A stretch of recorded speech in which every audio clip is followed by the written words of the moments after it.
everyone. So this is the second video that I want to record for this week since I wasn't able to post anything last week. However, it will probably be the first one that I post because it's going to be pretty short.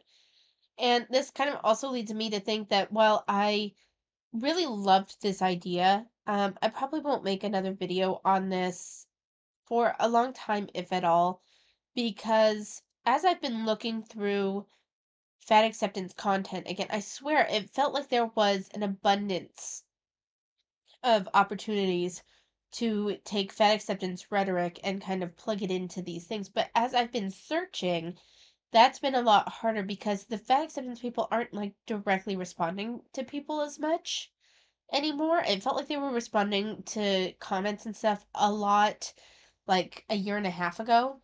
But as I've been looking through their different TikToks, they don't really respond to people anymore. It seems like they just kind of block people. They don't really engage in conversation. They just kind of get up on their soapbox. So there's no real disagree. I mean, there is a disagreement to be had, but not the same way that there was before, because they don't really engage with people anymore. That I've noticed. So this one I have an example, so I'm gonna go ahead and I promise this video, so I wanna follow through on that. Should the fan acceptance group, either a new crop come up or something else, I would like to revisit this series and provide like ample examples of what they do.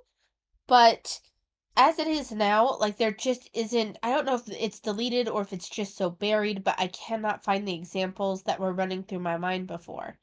So I'm kind of stuck with being able to continue the series the way I wanted to. Good news is that I was kind of brainstorming some different ideas, and so there might be this slot instead is going to be more of an experimental slot. We'll have My Year in the TikTok, the 3 different podcasts that I cover, and then kind of like an introduction to some different ideas as part of the rotation. But for this one, I'm gonna put this one on the back burner. I might revisit or just completely redo this series should more opportunities of showing their disagreements with like commenters and with people and like an active discussion part play a role. But as it is right now, like they're just kind of on their soapbox and they're not really engaging in discussion with anyone, which means that in order for a disagreement to happen, there has to be a conversation happening, and they are not engaging in conversation really. So anyway, quick revisit of the hierarchy. We already went over name calling. This time we're going to go over ad hominem attacks, which is the attack of characteristics or authority of the writer without addressing the substance of the argument. For a more in-depth look, this is from.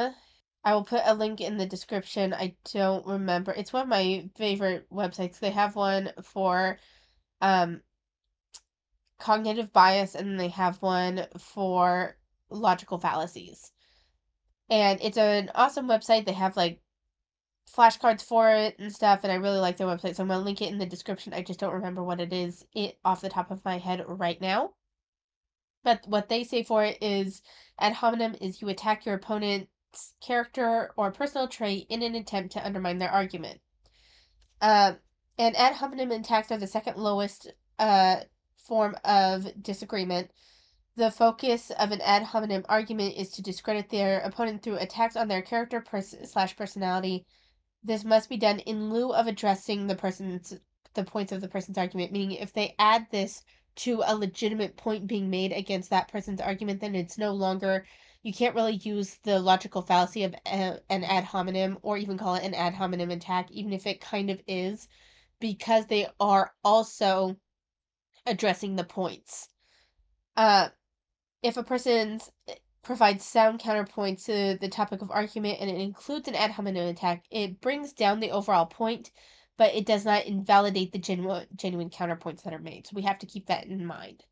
But one example that I thought was done, that was a pretty apt example. So we're gonna watch this in full, and then I'll kind of go back and give you guys an example, an explanation of why I consider this an ad hominem attack. I'm going to say this again. Being body positive is not an excuse to neglect your health. I've seen other people stitch your video, and they were much nicer to you than I'm going to be. You have no idea who I am, so let me introduce myself. I am an exercise physiologist, which means I hold a degree in this field, a certification in this field, and have been a professional in this field for a decade. In fact, one of my jobs was actually managing a gym where I hired, trained, and fired personal trainers just like you. And I mean that literally. You're not special. A thin, white, young, able-bodied personal trainer is quite literally a dime a dozen, especially ones with such spicy takes like fat, bad, unhealthy, you need lose weight with exercise, me make you, and a significant misunderstanding of body positivity on top of it. I need you to start wrapping your head around the idea that people can pursue fitness without a weight loss goal, including fat people. Your attitude and approach is exactly what keeps a lot of people away from fitness. Good luck on your exam. So this is why this TikTok is an ad hominem argument. The jock scientist talks about her professional credentials and how she managed trainers like the original poster. She tries to tear down the OP by saying that she isn't special and that people like her are a dime a dozen. These phrases together give an illusion that what OP said was wrong without ever directly opposing her points. She said, being body positive is not an excuse to neglect your health, but the jock scientist never directly contradicts that. She says, she ends it by claiming that OP doesn't understand body positivity and insinuating that OP has a very limited view of health. However, she doesn't directly address the claim that being body positive is not an excuse to neglect your health. She never expands on OP's misinterpretation of health or body positivity. Instead, she frames her response in a way that seeks to discredit OP through her character and professional abilities. All the jock scientist did was talk about her credentials and why she's, top tier, and then kind of tear down professionally the original poster. She did not address the point made at all. She said she had a very limited view of she had an incorrect view of body positivity, but she doesn't expand on that. She doesn't say how. You can't if you just say that someone doesn't have a correct understanding of a concept or a movement, in order for your argument to have any weight, you need to expand on that. You need to take what they said and then point out how it's wrong. But that's not what she does. All she does is puff herself up and then tear down her opponent without any real acknowledgement towards the actual claim and points being said. So this is why I think that it's an ad hominem argument, and I think this is a good example of ad hominem arguments. Unfortunately, it seems like the fat acceptance community has stopped stitching as much because even this was an old TikTok. This was from 2 years ago. This was from 2022. And the only reason why I even referenced it is because it's still pinned on the Jock Scientist. So the thing is that they were responding to people a lot more a couple of years ago. And I almost think that they had enough pushback that they've stopped responding to people. They've stopped engaging in that because they couldn't argue their way out of it. They couldn't give genuine counterpoints. And so instead what they do is they just get on their soapbox and they talk about someone that they're responding to, but they won't actually cite the argument that they're talking against. They'll just say general stuff against something that they saw, but they won't actually pick apart a claim. And I think that's why so many of the fat acceptance movement has such a problem with me and other anti-FA creators is because we actually take their points. We actually take their points. We show the full videos. We break down why we think it's wrong. And oftentimes we give evidence as well, and they don't. And this is another group that likes to puff up their education. Have you noticed that? This is, the Jock Scientist, Fat Sapphic Row was another one that did that. Splotchmaker is another one that does that. Fat Feminist doesn't do it so much, but, she does like to reference her degree on occasion.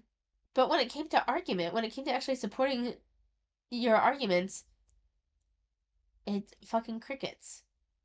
So that's part of the reason why I'm not really doing this Hierarchy of Disagreement series anymore. I'm just kind of leaving it because I realize that they're not actually even engaging in conversation anymore. They're soapboxing and vaguing about what they're talking about, what their actual response is to. because they don't want to actually have to engage in discussion and conversation. This isn't even a disagreement at this point. They are insistent on creating an echo chamber and not necessarily even responding to people anymore.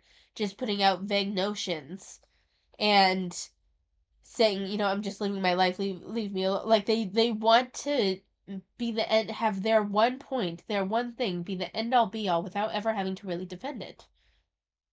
Because when they do defend it, they do shit like this. That's why, like, there isn't as much material for this idea. If there had been, if I had started it back in 2022 when there was more options. And while I could go back, it feels kind of weird to go back and post 2-year-old arguments when they're not even doing this anymore. And it just, I don't know, like, it's one thing if it's pinned. It's one thing if it's pinned, but most of them aren't. And not only that, it's not even that I necessarily have a problem with taking their forms of argument from 2 years ago, but you have to dig through a lot to get there. And sometimes I'm like, is this really relevant? Have they said anything correcting this later? I don't know, because there's so much material to go through. So, anyway, I hope this was at least a little bit informative. It's unfortunate that, like, I don't really have much material as much as I would have loved to continue this series.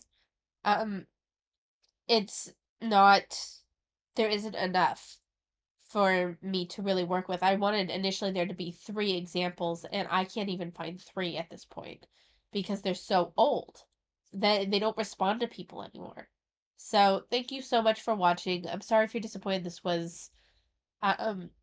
series was cut short. I would love to revisit this if they start actually interacting with the comments again, which, I mean, Bad Acceptance has new crops of people. They'll probably have to relearn that their points aren't actually as good as they think they are, and then we'll have more material then. But for now, I'm just kind of putting this series on the back burner. Thank you so much for watching. Take care of yourselves, and I will see you next time.